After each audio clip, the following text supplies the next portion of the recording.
So I've been here since August, and I'm very excited and honored to be here at this event to talk to you about some of the things we're doing in the sales team, some of the adjustments we have made, some of the adjustments we are making to align with the company's strategy. Our ultimate goal is to target, pursue, win, and generate revenue. That's what we do in sales. And we want to become more important to our customers. And that's something that I'm pushing the sales team and the company to be more relevant and to get more intimate with the customer base. The opportunities in this space are very sophisticated and complex sales cycles that take between 9 and 24 months before we see a PO for a deployment or a PO for an embedded customer to put our technology into their technology for them to sell to their customers. So this is, and we're lining up the team to be able to attack this. Now, it's such a wide range between 9 and 24 months. More of the enterprise channel could be faster in the sub-year, and then with the OEM embedded type customers, it could be a lot longer because you have to work to win the deal, and then they have to develop it, and then they have to train their sales team, and then they take it to their customers. So that's why there's a wide range of timing when we can get to revenue for those different design wins. So since I've been here, the sales team has been assisting with the creation, the alignment to, and the execution of the company strategy. And one of the attributes that drew me to come to Napatech was our established account base in packet capture, actually, and all of the excitement about the future of how FPGAs and FPGA software that Napatech develops will be playing into the marketplace. So that's one of the reasons why I came here. And we are going to continue to dominate and maximize the opportunity for Napatech at these customers. And as capture isn't going away, capture actually is becoming more pervasive across the marketplace. We're seeing it pop up as a requirement in more and more places. So very excited about that. We are also expanding into new marketplaces with those existing customers and targeting new customers. And what do I mean by that? So Cisco is one of our publicly announced customers. We have business that we generate from Cisco every quarter, and we're in 2 different places at Cisco. And they're packet capture engagements. So what we're going to do and what we are doing is working with those Cisco groups to maximize the packet capture opportunity across other Cisco business units that require packet capture, and also in some of the new products that we're going to be introducing, like inline security. We're going to leverage all of our goodwill that we've gained from the packet capture engagement into other potential use cases and expand our SAM that way and expand our revenue generating opportunity with a customer like Cisco. So that's what I mean by expanding. We're also establishing new beachheads, and I think Danjo and Jared have already touched on this, but we are engaged with large service providers and large cloud data centers, and moving into talking about evals and POCs, and then open standard bodies, and so there's a very sophisticated sales cycle, and we're navigating through that right now and making significant progress. Also, we are extending. We are developing our channel. So we started developing a channel a couple years ago, and we brought on companies such as Arrow and Dell, and now we're maturing that channel. And the reason why you want to have a channel, it's a third party that's representing you. You can parallelize your sales efforts significantly through a channel. And we're in the process of developing that right now. So that's how we're extending. It helps us get to many, many more customers, such as all the enterprise customers that are out there that could benefit from Napatech technology. From a process perspective, we are becoming more intimate with our customer base and integrating into and better understanding their decision-making process. So that allows us to increase our influence and increases our probability of winning. If there isn't anything that you leave from what I'm saying here today, we're focusing on that. We have to get tighter with our customers. Not that we haven't been before. There's a couple customers that we're really tight with. We're trying to replicate that across other customers, getting aligned with them, understanding how they make decisions, their influential org chart. There are several players that we're touching that we might not have touched in the past across organizations of customers, and we're trying to understand which roles each of those players play and how a customer makes a decision, and we're addressing all of those people. And so that's one of the things I'm really driving the sales team and also the rest of the company to focus on, is getting really intimate with our customers. And also, we are better organized to simultaneously support multiple strategic opportunities at one time. So one of the things that we've done, we've had a Napatech, well, long before I came here, there was a program called the Focus Account Program. So I've just been enhancing that. And it allows us to focus on the accounts that matter, have cross-company collaboration and cross teams, across R&D, marketing, sales, tech support, and everybody knows in advance who's playing what role on these like tiger teams. And we're reporting on this on a regular basis. And we have our top opportunities are being managed this way. It's allowing us to be organized and to attack these opportunities simultaneously. So that's the focus and process update I wanted to give you. So we are, I've been on board for a little over 2 quarters now, and this is some of the stuff that I'm implementing from a sales and process, strategy and process perspective. Are there any questions before I move on? You're talking about expanding, for example, at Cisco, expanding into new business areas and getting into new products there. Could you say anything about the timeline? When should we expect to see revenues from new products and business areas within, for example, Cisco or other customers? Yes, so I can comment on Cisco because they're a publicly announced customer of ours. So right now we're working with a particular business unit within Cisco that has plans to launch in 2020, and it's an adjacent business unit to a business unit that we're already engaged with, so they're familiar with Napatech, familiar with our technology. They're architecting their system to incorporate FPGA technology, and that's a 2020 opportunity. We're also talking with the UCS group as well. They have a program within Cisco that's public called Cisco Validated Designs.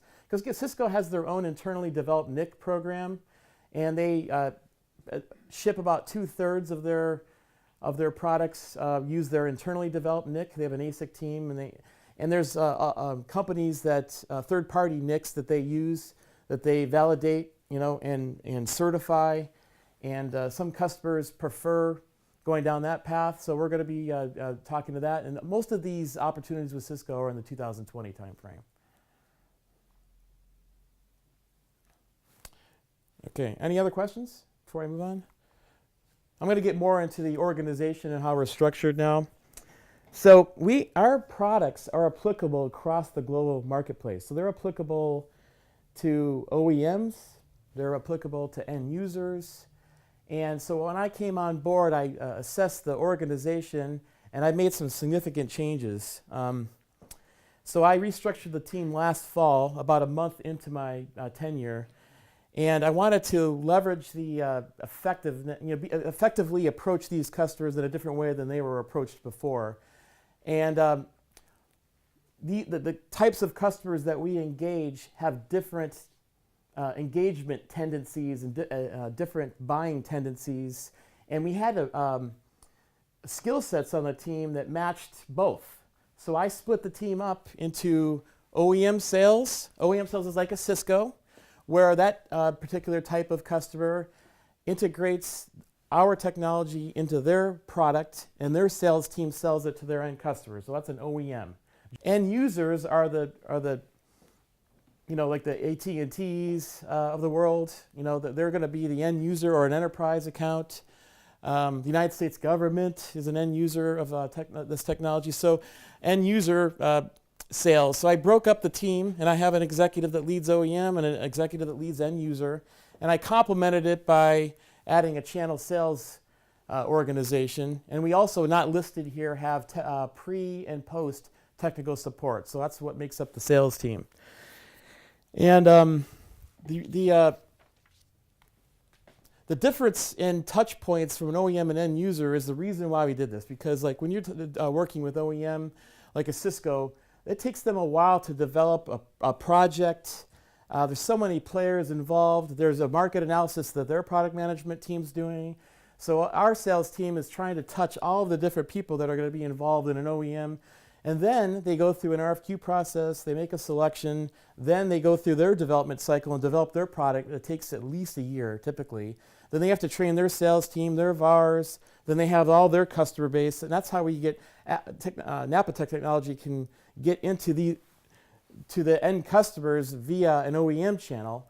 When you work with those types of customers, there's a typical way they engage with suppliers, there's a typical design cycle, development cycle, and then they take their product to marketplace. So like we're talking to other big OEMs right now, and they're all like 2020 type of deployments, but like Jared said, I mean, these are 40, 50,000 unit per year type of opportunities that they're estimating. So we're getting in a magnitude or two higher volume opportunities by engaging with some of these types of customers. So I've divided the team up, and it's working out very well.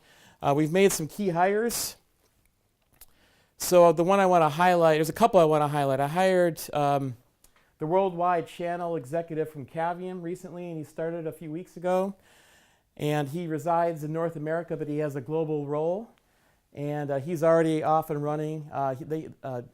Cavium, over the last several years, has developed their channel for their NIC cards for the Liquid I/O and the QLogic, and he was very instrumental in making that happen. So hopefully he brings all that experience in successfully developing a channel to Napatech. And also I brought on a solutions architect, also from Cavium. I'm trying to increase the technical acumen and competence of the sales force, and having very technical people that are able to work back with our factory, our product management, our engineers, and work with the customer engineers, work with sales teams is vital to winning these complicated and sophisticated designs. So we've done that. There's a lot of other great people that we brought on board as well. You can see it's focusing on federal, focusing on financial, and most of these hires have been in North America. Okay. Yeah. Okay. So any questions about how we're structured?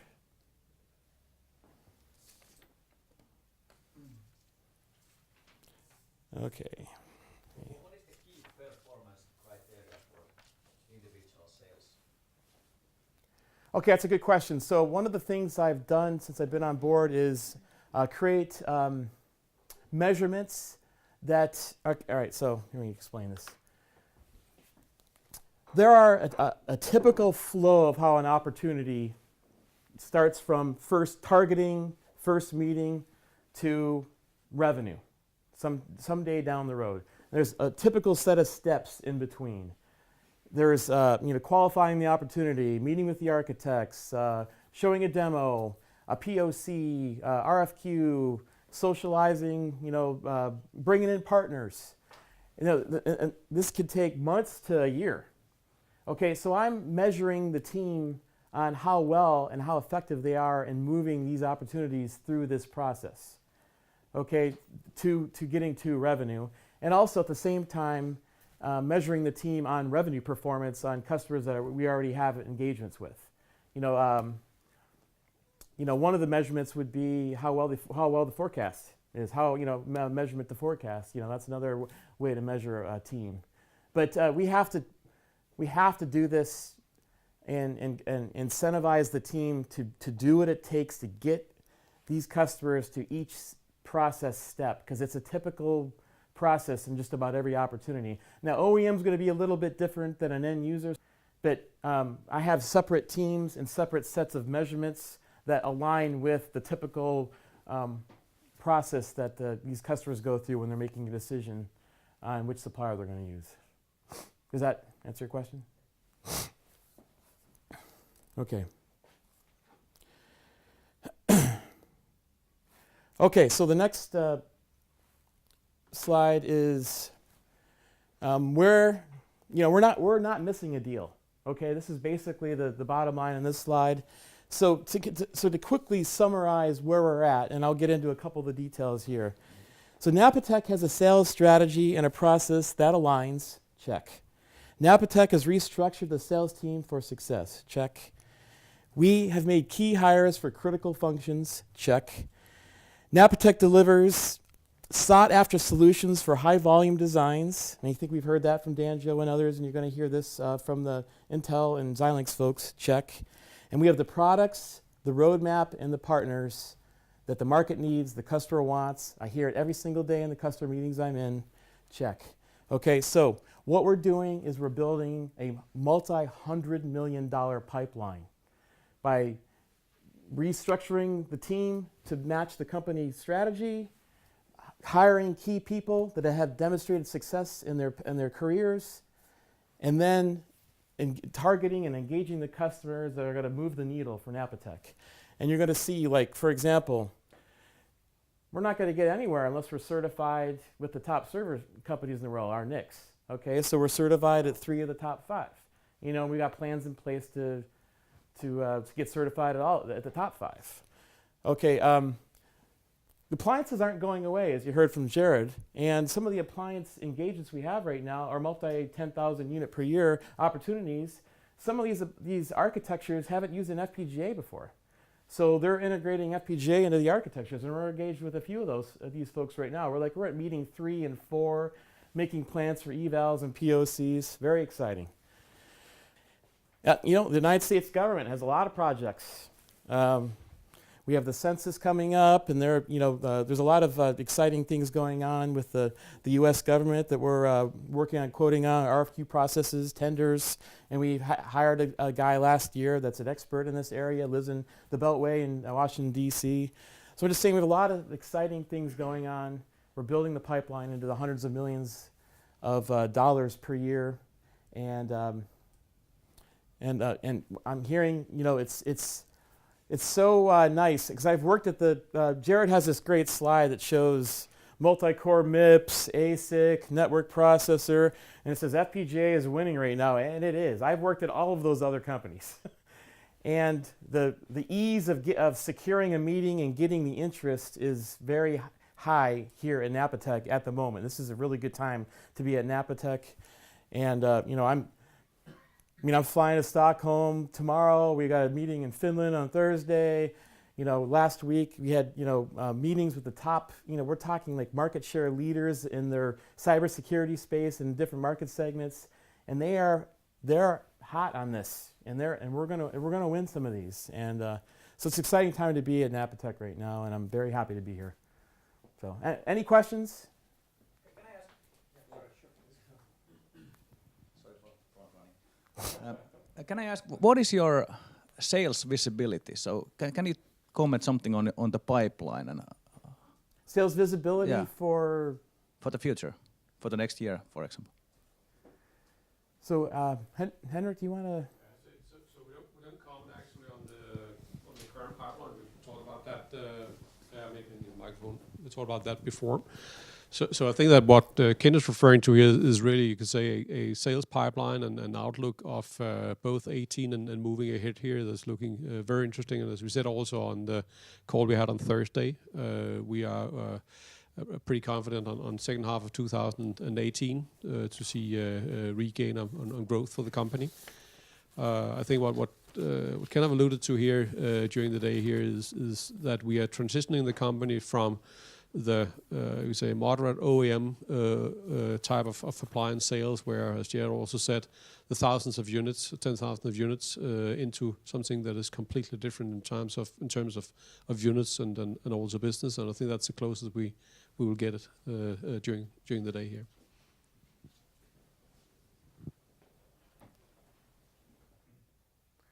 Any other questions? Yeah, it's kind of a follow-up. Just first of all, when would you kind of expect that hundreds of millions of dollars pipeline to materialize? Your target is 100 million in 2022. Is that too low? We're on track. You need to build a significant pipeline in order to realize revenues and. I thought you were going to ask another question. Sorry. Oh, yeah. Yeah, sure. And then just, I get that you're confident for the rest of the year, but it would be great if you could help us get some more confidence for us on that, because your current run rate is down 50% year over year. How does that first of all materialize or transform into you being confident for the rest of the year? And then how does that bridge to your hundreds of millions of dollars? I think that's still quite difficult to grasp. So first 2018 and then going forwards. Yeah, you could say, as we also alluded to on the Thursday call here, of course the initial sales into 2018 have not been at where we wanted it to be at all, as we stated. We have had a quite serious round with a lot of the key customers for 2018 to understand their business and how this business is progressing. We also have, when we look back in 17, announced several design wins that we also strongly believe will pay way for regains of growth into 2018. And then what we wanted today, and especially I think with the slide here, was to give an understanding of that moving from where we are today, the appliance OEM markets with you could say lower volumes, into a significantly different scale in expanding into especially cybersecurity and other places. We are targeting customers now with totally different needs, not only because it's Napatech products that brings them value, but also because the whole industry actually tends to believe in building next generation architectures based on FPGA technology. And that's kind of what brings the confidence from our point of view into the business that we're looking into. And of course, over the course of the next couple of quarters, we're going to talk more about some of those and some of those design wins, as Ken have alluded to today. So it's not like that we will just open up the books and show the entire pipeline as per customers right now, which I assume you really like us to do. Sure, No, but that's perfectly okay. Sorry? No, that's perfectly okay. You've talked with customers to understand what's going on in their pipelines, but you're talking then about the OEMs. Those are the customers that, and I feel like you said that previously as well, and then you end up in a situation where that didn't materialize. Isn't there a risk that this happens again? Is it different this time than it was a few quarters back when we were in kind of the same situation, or am I not getting it? Is this a different situation than it was back then? The business we're in doesn't constitute a guarantee unless we have an order at hand. So the thing we can actually do is, of course, very, very thoroughly talk with our customers about their outlook, what are their projects, what are the projects they're running, targeting their end customers, and then we can look at the additional design wins we've done through 2017 to kind of make the add up of where we believe Napatech business would actually land at. And you could say, I think that you're absolutely right in the sense that doesn't constitute guarantees of future performance, and that's also why we are very, very adamant around the strategy to do different things from what we've been doing before, as that needs to pave the way for growth moving ahead. I might need to clarify when I say pipeline. That's the aggregate of all the opportunities that we're working on and what we think the value is based on RFQ numbers or the estimates from the customers, what they think they're going to deploy in the future, and you add it all up. That's the aggregate when we say pipeline. And unfortunately, we're not going to win all of those deals. You usually want to have, if you're setting a goal of 100 million, you usually want to have a pipeline of at least 5x of opportunities. That's what I mean when I say that. I'm trying to get to the right multiples so we have a really good, solid chance of getting to the 100 million by 2022. That's what I'm. Sorry, I wasn't clear on that. Yes, we talked about sales visibility, but could you say something about the design win visibility? Is there a pipeline over the next 6 months, for instance, of how many potential design wins are there? Maybe you could give some detail or some more color on that. Yeah, so we're entering into an RFQ phase in at least a half a dozen opportunities or more. which would most likely they would be making their decisions within the next 6 months. And there's a couple big ones in there, a couple like 40,000 unit per year. Just a quick follow.